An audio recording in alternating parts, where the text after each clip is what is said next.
नमस्कार, मैं किरण ओझा अपने चैनल श्रद्धा मात किरण ओझी लोकगीत पर आप लोगों का स्वागत करती हूँ, अभिनंदन करती हूँ। बहुत ही सुंदर होली गीत लेके आई हूँ, आप लोग सुनिए और ज़्यादा से ज़्यादा सपोर्ट करिए। हर हर महादेव, राधे कृष्णा। डमरू बजावे शिव भोला, फागुन में डमरू बजावे शिव भोला। अरे डमरू बजावे शिव भोला, फागुन में डमरू बजावे शिव भोला।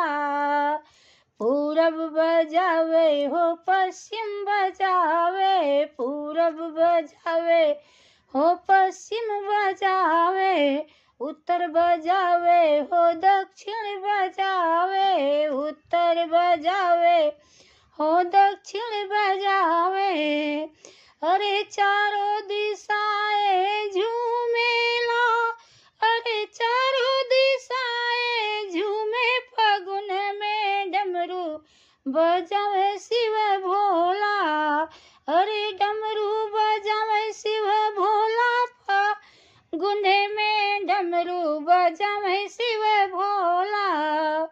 बागा बजौले बगैचा बजौले, बागा बजौले बगैचा बजौले, सुगना पपीहरा के मन हर सवले, सुगना पपीहरा के मन हर हलूले।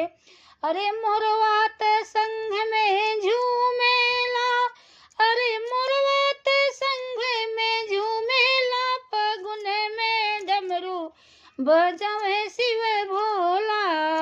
अरे डमरू बजावे शिव भोला, फागुन में डमरू बजावे शिव भोला। अंगना बजौले दुअरवा बजौले, अंगना बजौले दुअरवा बजौले, घरवा बजौले बाहरवा बजौले, घरवा बजौले बाहरवा बजौले। अरे सारे भक्त जन के मनवा झूमेला, अरे सबके मनवा झूमे, फागुन में डमरू बजावे शिव भोला। अरे डमरू बजावे शिव भोला, फागुन में डमरू बजावे शिव भोला। अरे डमरू बजावे शिव भोला, फागुन में डमरू बजावे शिव भोला। हर हर महादेव, हर हर महादेव।